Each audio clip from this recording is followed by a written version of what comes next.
పాపం నిన్నటి నుంచి ఒక సోషల్ మీడియాలో జగన్మోహన్ రెడ్డికి ఒకటే ఎలివేషన్లు వేసుకుంటూ సంబరపడుతున్న వైసీపీ సోషల్ మీడియాకు ఆ యాక్టర్ ఎవరైతే బ్రహ్మాజీ ఉన్నాడో, కమీడియన్ యాక్టర్ ఎవరైతే బ్రహ్మాజీ ఉన్నాడో, పాపం బ్రహ్మాజీ చేసినటువంటి ఒక ట్విట్ వారికి మింగుడు పడని అంశంగా మారింది. అలాగని బ్రహ్మాజీ జగన్మోహన్ రెడ్డిని తిట్టాడా అంటే తిట్టలేదు. అలాగని చెప్పి డైరెక్ట్గా ఎక్కడ విమర్శలు చేయలేదు. తన స్టైల్లో తగలకుండా ఒక ట్వీట్ అయితే వేయడం జరిగింది. సాధారణంగా గత వారం రోజుల నుంచి సహాయక చర్యల స్థాయిలో జరుగుతున్నాయి మనం చూస్తున్నాం. సరే, ఒకటి అరా ఎక్కడికైనా సహాయక చర్యలు అందకపోతే దాని గురించి చెప్పొచ్చు, అదేం తప్పు కాదు. అప్పుడు ప్రభుత్వం కూడా అలర్ట్ అవుతుంది, వాళ్ళకి సహాయ సహకారాలు అందిస్తుంది, అందులో ఎటువంటి సందేహం లేదు. కానీ జరుగుతున్న ఈ సహాయం మొత్తానికి కూడా అసలు ప్రభుత్వం ఏమీ చేయలేదు, ప్రభుత్వం వదిలేసింది. అరే 74 ఏళ్ల వయసులో ఉన్నటువంటి చంద్రబాబు గారే రోజుకి 20 గంటలు అదే వరద నీటిలో అదే బాధితుల మధ్య తిరుగుతూ అధికార యంత్రాంగాన్ని పరుగులు పెట్టిస్తుంటే ఏమి జగన్మోహన్ రెడ్డి 10 నిమిషాలు వచ్చి కూర్చుని టాటా బాయ్ బాయ్ చెప్పి వెళ్ళిపోయాడు. జగన్మోహన్ రెడ్డి ₹1 కోటి చెక్ ఇస్తానని వారం రోజులైంది, 5 రోజులు 4 రోజులైంది, ఇప్పటికీ ₹1 కోటి చెక్ ఇవ్వాల. సరే, అదంతా పక్కన పెడితే దానికి నిన్న జగన్మోహన్ రెడ్డి ఒక ట్వీట్ వేశాడు. 8 రోజులు గడుస్తున్న వరద ప్రభావిత ప్రాంతంలో ప్రభుత్వం విఫలమైంది, బాధితులను ఆదుకోలేకపోయింది, ఆ రక్షణ చర్యలు తీసుకోలేదు, ముందొచ్చే హెచ్చరికలు లేవని చెప్పి ఏదో ఎవరో రాసిచ్చినంత వారు చేస్తాడంత ట్వీట్ని అయితే తన ట్విట్టర్ ఖాతా నుంచి అయితే జగన్మోహన్ రెడ్డి వేయడం జరిగింది. వాస్తవానికి అది చూసిన ఎవరికైనా కడుపు మండుద్ది. ఎందుకంటే చంద్రబాబు గారు ఇక్కడ అహర్నిశలు గతంలో వరదలు వస్తే నువ్వేం చేసావు జగన్మోహన్ రెడ్డి ఏం చేశాడు? ఏరియా సర్వే చేశాడు. ట్రైన్ యాక్సిడెంట్ జరిగితే ఏరియా సర్వే చేసిన ఏకైక ముఖ్యమంత్రి జగన్మోహన్ రెడ్డి. వరదలు వస్తే ఏరియా సర్వే చేసినటువంటి ముఖ్యమంత్రి జగన్మోహన్ రెడ్డి. అలాంటి నువ్వు ఈరోజు నీళ్ళల్లో తిరిగే చంద్రబాబు గారి గురించి మాట్లాడితే మరి కాలద్దు కదా.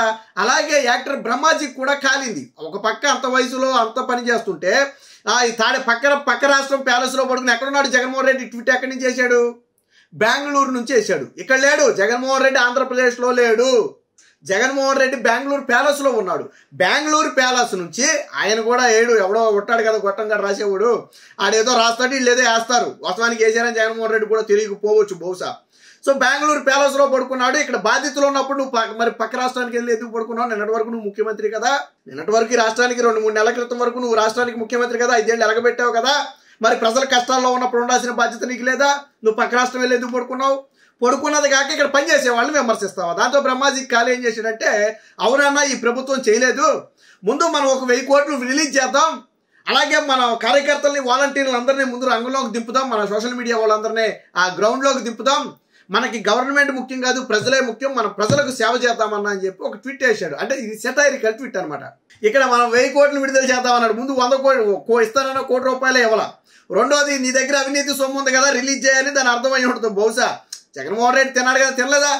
జగన్మోహన్ సాక్షి తింది కదా, ఇళ్ళు సంగతి ఎందుకు? సరే మిగతాన్ని పక్కన పెడదాం. ప్రకటన రూపంలో సాక్షి 1000 కోట్లు తింది కదా, ప్రజల సొమ్మే కదా, అది ₹1 కోటి ఇవ్వచ్చు కదా, ఇవ్వలేదు కదా. దాంతో బ్రహ్మాజీ కూడా కడుపు మండింది.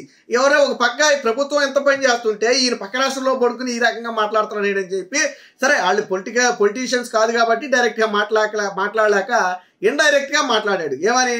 ముందు మనం ఒక 1000 కోట్లు విడుదల చేద్దామన్నా, మన వాళ్ళందరినీ రంగంలో దిప్పేసి ముందు మనం ఆదుకుందాం వాళ్ళని, వీళ్ళు ఎలాగో ఆదుకోలేరు, ఈ ప్రభుత్వాన్ని చేత కాదులే మనం ఆదుకుందాం రా అని చేశాడు. అంటే నువ్వు పక్క రాష్ట్రంలో పడుకుని సొల్లు చెప్పడం కాదు, ముందు రాష్ట్రంలో అడుగుపెట్టి వరద బాధితులకు నువ్వు చేసిన సహాయం ఏంటో చెప్పు, నువ్వు ఇచ్చిన ఏదైతే ఇది ఉందో సహాయార్థం నువ్వు ఇచ్చిన డబ్బులు ఏంటో చెప్పు, ఎంతమంది నీ కార్యకర్తలు నాయకులు వెళ్ళి ప్రజలను ఆదుకున్నారో చెప్పు, నువ్వు పక్క రాష్ట్రంలో పడుకుని సొల్లు చెప్పడం కాదని చెప్పి ఇండైరెక్ట్గా దెప్పి పొడిచాడు అనమాట.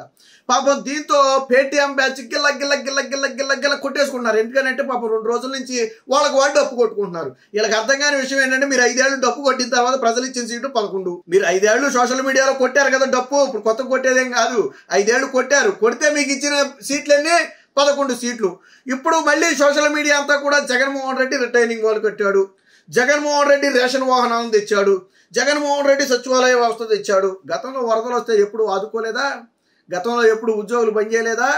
జగన్మోహన్ రెడ్డి 5 ఏళ్ళు సెక్రటరియట్లో పనిచేశాడు, 5 ఏళ్ళు హైకోర్టు పనిచేసింది జగన్మోహన్ రెడ్డి హయాంలో. జగన్మోహన్ రెడ్డి హయాంలో పనిచేసినటువంటి అధికారులందరినీ ఎవరు నియమించారు మరి గతంలో? వేరు ముఖ్యమంత్రులే కదా. మరి అవన్నీ మాట్లాడుకుంటే ఎలా ఉంటుంది? అంటే ఇలా ఒక రకమైన ఎలివేషన్లు వేసుకుంటూ డప్పు కొట్టుకుంటున్నారు, అంతేగాని మా అన్న పక్క రాష్ట్రాన్ని పారిపోయాడని మాత్రం చెప్పరు.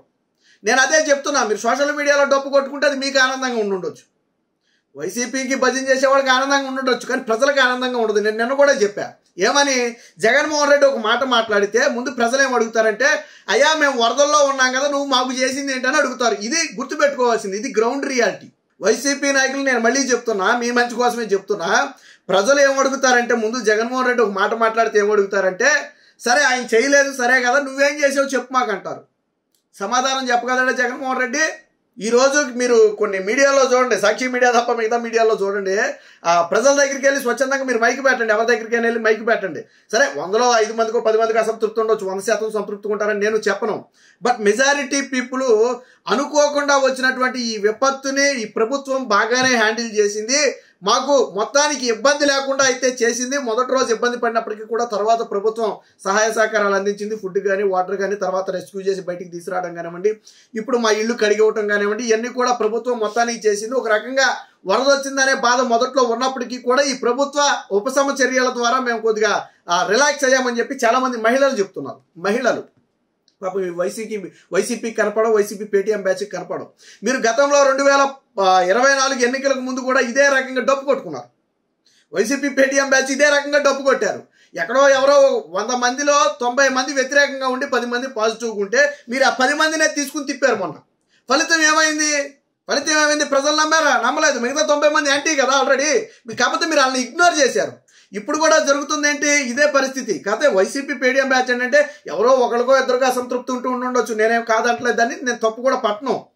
దాన్ని తిప్పుతున్నారు తప్ప మిగతా 90-95 మందికి మేలు జరిగింది, వాళ్ళు సంతృప్తిగా ఉన్నారన్న విషయాన్ని మీరు మర్చిపోతున్నారు. సో బ్రహ్మాజీకి ఎందుకు కలిగింది పాపం అంటే, బేసిక్గా ఆయన కూడా కొంచెం మంచి మానవత్వం ఉన్న వ్యక్తే కదా. ఆయన కూడా ఏంటంటే, అని ప్రభుత్వం ఎంత కష్టపడుతుంది, జగన్మోహన్ రెడ్డి పోని నువ్వు వరదలో రోజు తిరిగి వాళ్ళకి ఒక 4-5 కోట్లు డబ్బులు ఇచ్చి రోజు పళ్ళు పలహారాలు పంచి ప్రభుత్వం చేయలేకపోయింది, నేను చేశానంటే బాగుంటుంది. ఎవడైనా యాక్సెప్ట్ చేస్తాడు. నిజమే కదా, చంద్రబాబు నాయుడు ఇవ్వలేదు, జగన్మోహన్ రెడ్డి ఇచ్చాడు అని అనుకుంటారు. నువ్వు బిస్కెట్ ప్యాకెట్ ఇచ్చావా? చిన్న పిల్లకి బిస్కెట్ ప్యాకెట్ ఇచ్చావా? ఒక పిల్లోడో పాపం నిన్ను చూసి చప్పట్లు కొడితే షేక్ హ్యాండ్ ఇచ్చావు తప్ప ఒక బిస్కెట్ ప్యాకెట్ కానీ ఒక యాపిల్ కాయ కానీ నువ్వు ఇచ్చావా పిల్లకి? జగన్మోహన్ రెడ్డిని స్ట్రైట్గా అడుగుతున్నా, ఇచ్చావా? ఇవ్వలా. ₹1 ఇస్తాను నువ్వు ఇచ్చావా? ఇవ్వలా. ఎందుకు? ఆడెవడో వరదలో మురిగితే నేను డబ్బులు ఇవ్వటం ఏంటి? అది కదా నీ కాన్సెప్ట్. మరి ఎందుకు ఇవ్వాలా? నీ దగ్గర ₹1 లేవా? భారతీ సిమెంట్లో లేవా? సాక్షిలో లేవా? సండూరి పవర్స్లో లేవా డబ్బులు జగన్మోహన్ రెడ్డి? మరి ఇంత జరుగుతుంటే నువ్వు ఇక్కడ నువ్వు ₹1 ఇవ్వవు, ఒకడికి సాయం చేయవు, ఒకడి పక్షాన నిలబడవు, వరద నీటిలో అడుగు పెట్టవు, 10 నిమిషాలు షో చేసి వెళ్ళిపోతావు, జరిగే సహాయ కార్యక్రమాలు విమర్శిస్తావు. మరి కాలదా? కాలింది. బ్రహ్మాజీ కూడా కాలింది. అందుకనే కాలి ఇండైరెక్ట్ గా దెప్పి పొడిచాడు. నువ్వు ఇస్తానన్నా ₹1,000 కోట్లు ఇవ్వలేదు కదా, 1000 కోట్లు ఎలాగిస్తావు? అందుకనే ₹1,000 కోట్లు ఇమ్మన్నాడు. దాంట్లో ఇంకో లాజిక్ కూడా ఉంది.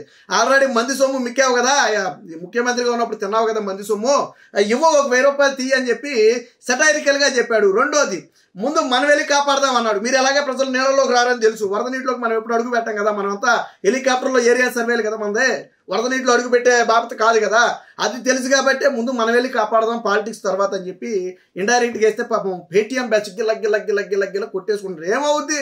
అది బయట ఫ్యాక్ట్, అది ప్రజలు అనుకునేది. అది జగన్మోహన్ రెడ్డి పీకింది ఏమీ లేదు, ఇక్కడ సొల్లు కబుర్లు చెప్తున్నాడు, సాక్షిలో సొల్లు కబుర్లు చెప్తున్నాడని వాళ్ళు అనుకుంటేనే, అది ఇందులో ఇదేమీ లేదు. జగన్మోహన్ రెడ్డి ఎక్కడ ఉన్నాడు? ఇప్పుడు పక్క రాష్ట్ర ప్యాలెస్లో ఉన్నాడు. ఏం మాట్లాడుతున్నాడు మరి? పక్క రాష్ట్రంలో ఉన్నవాడికి మాట్లాడే అర్హత ఉంటుంది ఇక్కడ. సో అది మొత్తంగా ఏది ఏమైనా ఈ రాత్రి నుంచి నిన్న సాయంత్రం నుంచి పాపం పేటీఎం బ్యాచ్కి అయితే నిద్ర లేకుండా చేశాడు బ్రహ్మాజీ.